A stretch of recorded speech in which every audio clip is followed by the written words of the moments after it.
What's up, everybody? Jaden here. Hope everybody is having a pretty good day. So this is going to be kind of a unique video. I haven't really touched on um, anything with this condition aside from me explaining to you guys where I'm at with my symptoms, and my overall progress. But I realized I haven't really done any video kind of openly talking about all the struggles in pretty big detail. So I'm going to do that for you guys here today because, obviously, if you guys have been watching my videos for a while now, I started them about a little under a year and a half ago, and I was really, really, really bad when I first started making them. And then I tried a whole bunch of things. Some things helped a little bit, some things didn't help at all, and I eventually needed surgery to correct my hiatal hernia and that whole thing. And then as you guys know, I'm still not nearly close to 100%, but I've been doing decent. So with that being said, right now I'm at the phase where I'm just trying to eliminate this shit permanently. Like no annoying symptoms, no nothing. Even though they're livable right now, I don't want to. They're still annoying. I don't want any of those anymore. So that's where I'm at right now. But this video is actually I'm gonna be talking about what's par for the course for this illness, and I'm also gonna talk about my experience with doctors in this video, as well as another topic in the end that I think is really, really important that ties this whole thing kind of together, and why a lot of other YouTubers that have talked about this condition don't make follow-up videos like me. So the first topic, what's the best thing that helped me, or the best couple things that has helped me personally throughout the entire thing? I would say without a doubt, it was not medication. It was for the GERD back when I just had burning in my stomach and kind of up here, and the nausea. But aside from the GERD, when I developed the throat clearing, a lot of mucus and stuff, the difficulty breathing, that kind of stuff, the single best thing that helped me was actually to not eat or even get close to being full, which sucks because I'm pretty light. I'm a pretty thin dude. So I generally try to bulk up and gain weight, but that gets really, really hard when you have a condition that, exacerbates the symptoms. So that's one. And then I would say two, honestly, guys, this is going to sound weird to a lot of people, but I'm starting to make this connection. A lot of people with this condition, just from doing a lot of research, they also have allergies. And whether it's, something like intestinal permeability or leaky gut causing that or not, that's still debatable. And I haven't connected all the dots yet, but I'm starting to connect the dots. And I see there's other people that say allergy meds has definitely made a positive impact, even though it's not the root cause. It's definitely not the root cause. Because for me, like, I don't get seasonal allergies. Like, I'm not sniffly at all. The foods I'm allergic to, it's all kind of like mild stuff, and I don't really react to it. But I do notice when I take Zyrtec, I have not, I don't want to say significantly, but I have a good amount less of symptoms usually if I did not take it. So those are the two things for me. I'd say unfortunately not too many things has helped me in this condition. Definitely, like, after the surgery, I had a pretty big reduction in symptoms, but they haven't gone away. So I get a lot of you guys asking me, like, do you think there's a mental component to this? And some comments kind of asked me, or like kind of made a statement like, oh, get on anxiety meds or whatever, they help or whatever. That's really cool and all, but if you guys haven't really thought about this, or if people are telling you about this, like, let me just give you a rundown of this, okay? So pretend like you're healthy. One day you can eat any foods that you want within reason, like, for the most part, right? But like, most people can go out drinking on a weekend, eat Burger King, knock the fuck out, and then they're fine the next day. Maybe like a slight hangover if they drank a lot, but like, that's if you got obliterated. But like, the average person could still eat pretty much whatever they want and not really have consequences. Okay. The average person can go to the movies or, be in class or something and not really have to kind of make an exit strategy in case they get a flare up of symptoms, things like that. And the average person doesn't worry about breathing issues. They don't worry about symptoms with something that can stir up can cause breathing problems. So I want you to pretend like now you have, I know a lot of you guys do have it, but whoever's made that comment, have them pretend like now they can't eat certain things without having so much mucus in their throat they feel like they're drowning. Pretend like everywhere you go you have to worry about coughing and clearing your throat because people think you might be sick and they're kind of giving you like a funny look. Take like 80, like I want to say like almost 100% of good food out of your diet, and then have those cause symptoms, because that's literally the trigger foods is like almost every single good food that you can think of: garlic, onions, spicy food, chocolate, alcohol, like all these really good food, fried foods, super fatty foods, like every good food just so happens to be a trigger for GERD and LPR and silent reflux.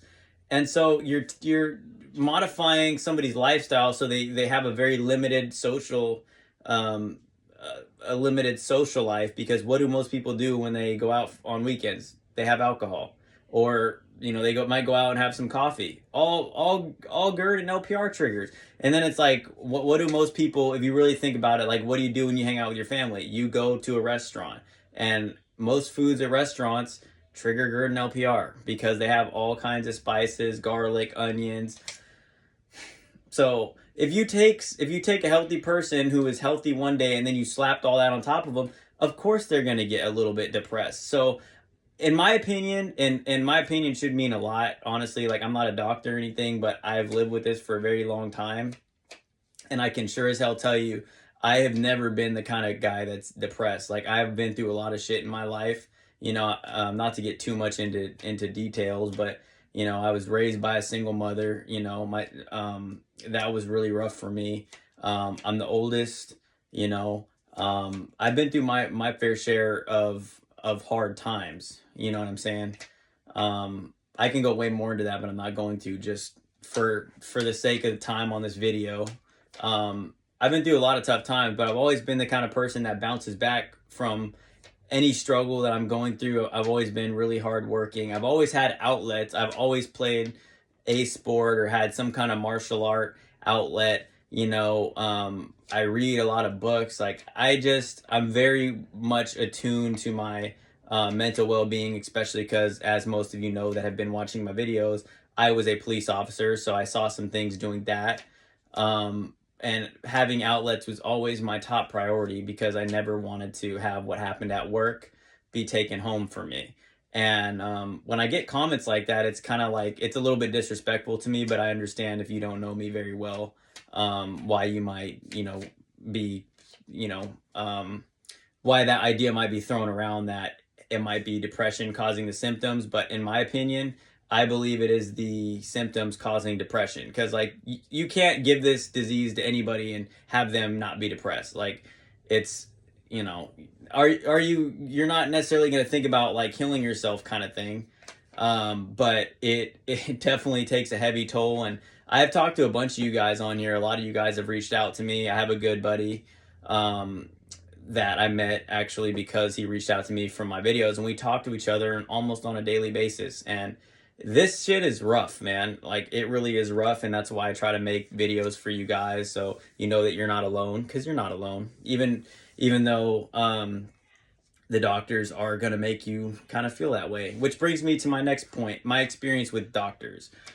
My experience with doctors is they don't know shit about silent reflux. They know about GERD, the basics, like they'll give you a proton pump inhibitor, and what that does is it basically shuts down the acid, most of the acid in your stomach, so you don't feel the burn anymore.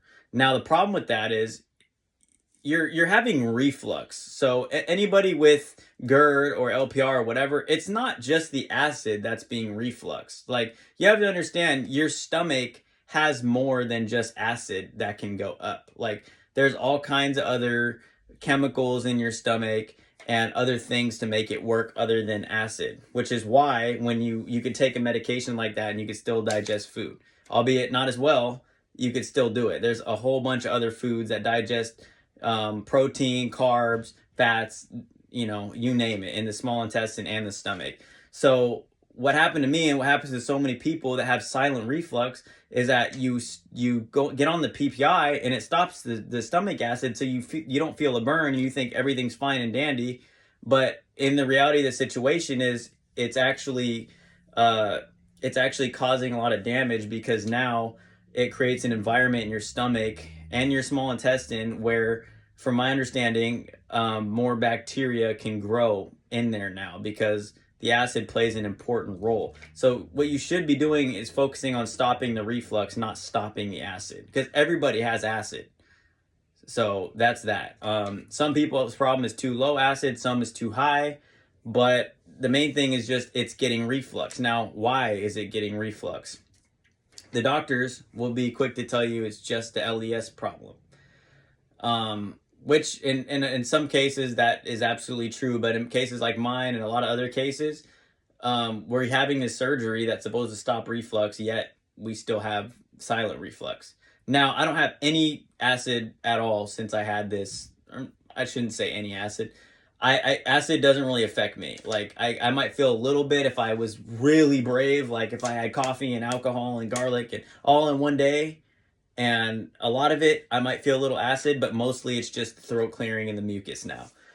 But anyway, back to my experience with doctors. So a lot of doctors, unfortunately, don't know about this condition, because when you present with a history of GERD, the first thing they do is send you to a GI, and they're going to give you the PPI, and then that might go away, so you don't have stomach issues. So the GI doctor thinks, oh, cool, my job's done. But you might hit them up for like the coughing and throat clearing, and they're going to look at you like, huh? That's not my specialty. I'm a gastrointestinal doctor. My specialty is here. And then they're going to send you to ear, nose, and throat doctor, which is helpful, because then they're going to stick a scope down your nose and your throat, and they're going to see, most likely, if you have silent reflux, a very red throat, really red vocal cords, vocal cord damage. There's a lot of other terms that I don't really know. But in my case, and a lot of other cases, there's damage there. And then they send you to either allergist or back to the GI. That's been my experience. And when I got sent to the allergist, I had I popped for a lot of allergies. And if you do more research, and the GI doctor won't put these two things together, and most doctors won't, which is really unfortunate. But you're going to go online, you're going to do a lot of research, and then you're going to find that intestinal permeability or leaky gut can cause a whole array of symptoms: fatigue, brain fog, allergies, GERD, LPR, all these things. And then it kind of starts to tie everything together a little bit. And unfortunately, I can't stand here and say I have all the answers, but I will one day, at least for my condition. And I hope that sharing the answer and my journey helped you guys. And I know I'm making progress every single day. And yeah. So my experience with doctors, unfortunately, overall, is they're not helpful at all. And that's that. And it's really depressing, honestly, because it's like you go to school like 10 or 12 years or whatever to become a doctor, and then something albeit a rare condition. I don't know how rare it is now, though, but a lot of people are misdiagnosed with this condition, and a lot of people go to you, or even if it's just one person, having doctors that don't help you find answers and connect the dots is very frustrating. As somebody that has worked a career in the public service industry, I guess you can call it, or like a profession in public service. Um, all my years of security, I worked for a very proactive security company where I had to remove and trespass individuals. I had to problem solve. I was kind of like a police officer before I became a police officer in the hood, and just problem solving, working with business owners and employees to help clean up the property of problem individuals, and then later uh, going into police work and all the brainstorming I had to do sometimes. And sometimes I would I would think about situations when I'm even at home, like how could I have handled that better? How, what can I do if I'm working open case? Like how can I look at this from a different angle and catch this guy, or whatever the case. It's really frustrating to have another professional with a lot more pay and a lot more years of experience in school be okay with sitting you down for 15 minutes. They don't know the answer, and then just throwing up their hands like, oh well, I don't know. It's just crazy to me, like even if you got to bust out Google at that point and start connecting dots, like you're a fucking doctor. Like this is crazy. But that's my experience with doctors. I'm not as mad at it as I once was. But it's still, it's still one of those things where it's just it's really, really, really frustrating. So I've had to take a lot of measures into my own hands. I'm still currently waiting on a gut microbiome test. I took it like almost a month ago, so that one takes a while because I'm trying to see the bacteria in the stomach and everything. And as much as I have come to have a normal life now, like I'm going to Muay Thai most days. I don't really worry that much about my condition anymore, although I'm still very uncomfortable at times. I and it still is frustrating, but I think I'm pretty close to figuring out a cure, like the root cause, and then curing it. I took a bunch of lab work, and I have to go meet with my naturopathic doctor, who's been more of help than me than all the doctors combined, by the way. So I got to meet with her. I have an appointment, I think next week, maybe the week after. And then I've been trying a bunch of stuff on my own. I'll make another video about that. But I just been basically the same. There's not really a real update on my end. I just wanted to make a video for you guys, talking about kind of the struggles and the frustrations. And just, I want you guys to know you are not alone. There's people out there. I might try to start, a group, just having Zoom meetings. So maybe like we can all sit down and talk to each other. I think that would be a really cool idea, a cool resource for people. Any one of you guys can reach out to me, by the way. If you guys want to chat or whatever, please reach out to me. Because you're not alone. And I said in the beginning of the video, I have a theory why a lot of people like on Reddit will say, they'll make posts about something, and then they'll kind of like talk about it for a little bit and be struggling, and then all of a sudden they stop making videos. I have a theory that some people that have this condition actually commit suicide or fall into a really vicious like mental health slump because of their symptoms. And I can say that because I would consider myself pretty mentally resilient, and I went into a really deep slump for a while where I pretty much was hopeless. I remember, so I went to the ER about 8 times from my last day of patrol as a police officer. So that was September of 2023, I believe. And from then to January 2024, I went to the ER like 7 times because I had a super crazy flare up. I remember just before September 2023, I probably went out like a few weekends in a row and drank, and then it obviously takes me a long time to recover from then. Like I lost my voice, all kinds of throat clearing, uncomfortable feelings, but that just flares me up, and it makes me much more sensitive to when I eat, and then, I get more of the symptoms. And anyway, I had a really bad flare and then I made life a living hell for a long time. And then I tried to get off my PPI too, and that made it even worse. So from like September 2023 to January, um, I went to the ER like 7 or 8 times, and that was really really hard for me. And I remember in one of the this is hard to talk about, to be honest with you. Holy shit. On one of the last times I went to the ER, there was a really mean fucking doctor that just came in and was like, you're doing this to yourself, right? You're having a panic attack. You're doing this to yourself. And then look, I'm not gonna lie to you guys. I feel like I cannot fucking breathe, and I know what a panic attack is. Okay, like I've been tear gassed. I've been pepper sprayed in the police academy. I know how to calm myself down, but when I'm spitting out constant mucus and you didn't even look at my chart yet, and you have this doctor that comes in and says that, I wanted to beat the shit out of this doctor. Like, holy shit. I'm glad I really am glad that I couldn't, because if I could, I probably would. Because it's to say something like that when I'm suffering like this, like, it was nuts, man. But anyway, I share that story because I remember when I finally came down from my flare up, and my fiance and I, this was at like 4 a.m. by the way.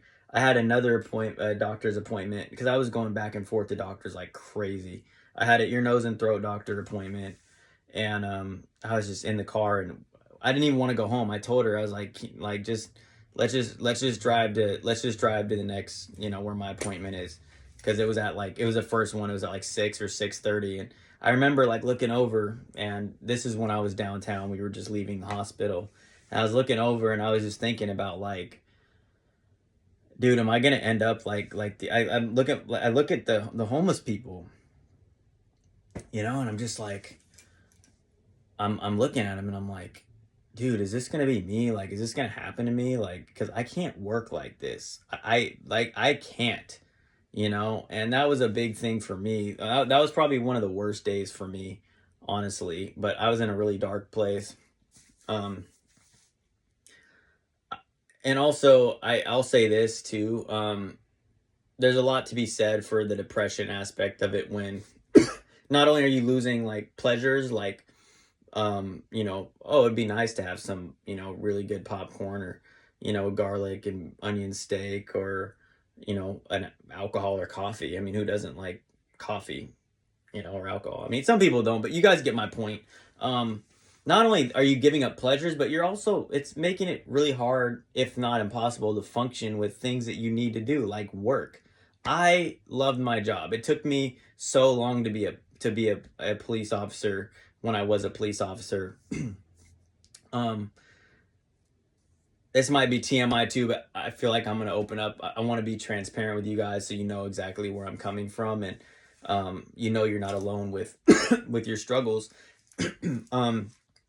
It took me a really long time to get my career as a police officer. I wanted to be a police officer because I had a deep passion for helping people at a young age. I recognize that, and I really, like, as cliche as it sounds, I really, really wanted to make a difference.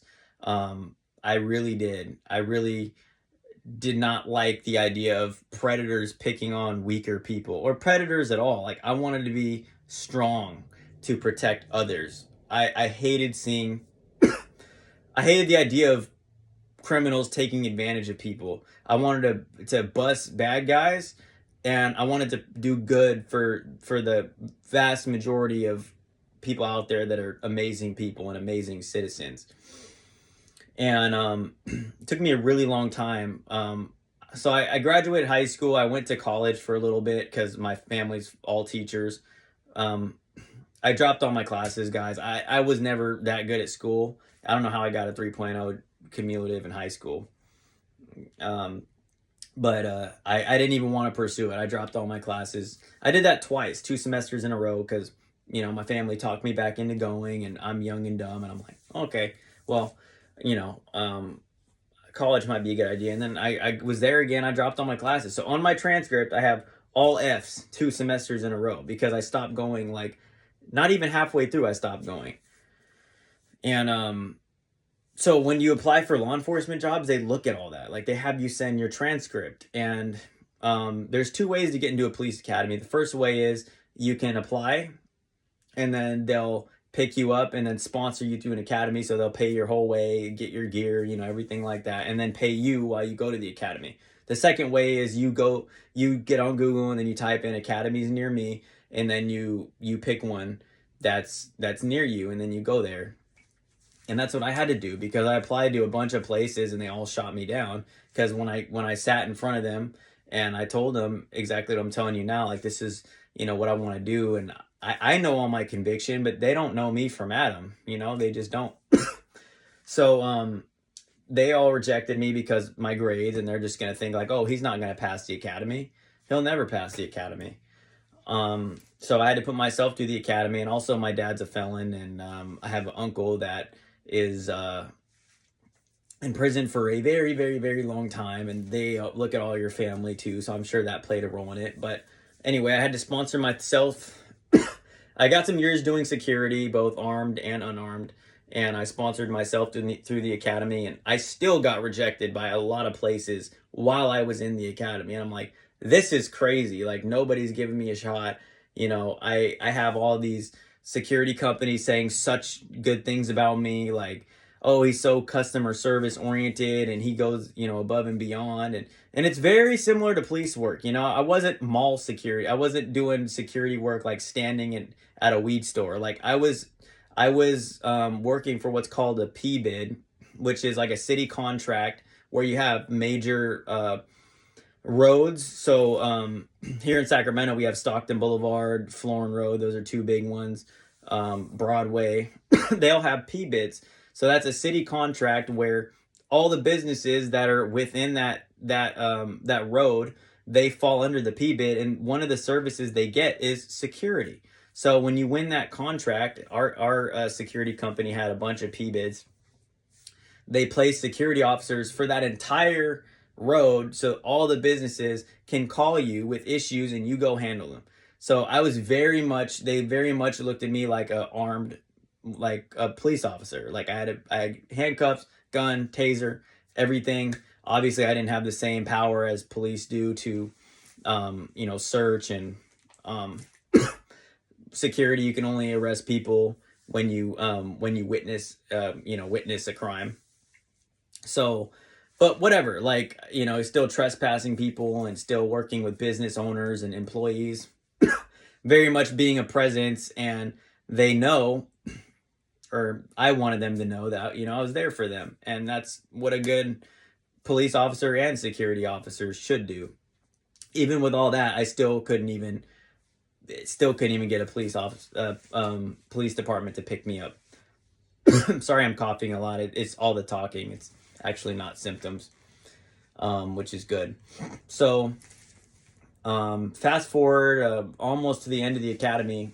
My lieutenant of the academy was a retired police department. I won't say the name on here, but he was retired from that agency, and they gave me a shot. They, you know, finally somebody hired me, and this is while I'm in the academy, and I've already been dealing with silent reflux. I didn't even know that's what it was called, to be honest, at first, but I was dealing with it already for a long time. And I was in the academy, and I remember just like clearing my throat so much and coughing and feeling so uncomfortable. But I pushed through it, started working as a police officer, finished training, and the symptoms kept getting worse and worse and worse, fortunately. And yeah, I got to the point where, you know, I was a solo officer. I was working graveyards. Fuck graveyards.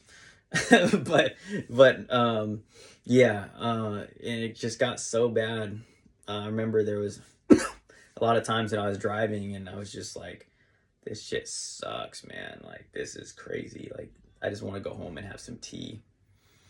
And that took up, you know, started getting worse and worse. And I eventually ended up going to the ER.